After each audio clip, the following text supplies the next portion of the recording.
जादू की अलामात।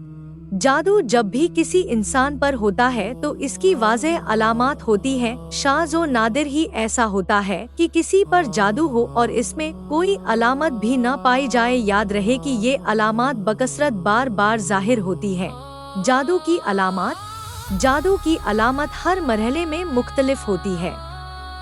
नींद में जादू की अलामात में से चंद ये हैं। 1. हवा में उड़ना। 2. समंदर पहाड़ देखने। 2.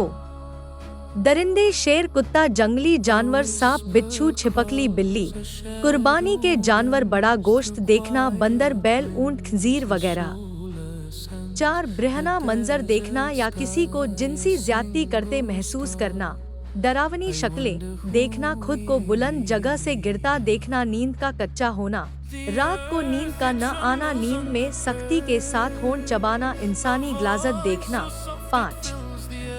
कब्रें मुर्दे देखना। खंडरात में खुद को देखना। वीरान जगहों पर देखना। ऊंचे लंबे या छोटे कद के सियाह हियूले देखना। जागने के बाद ख्वाब भूल जाना। 6. सोते में देखना कि उसे कोई चीज खिलाई जा रही है और जागने के बाद उसको महसूस करना कि कुछ खाया है।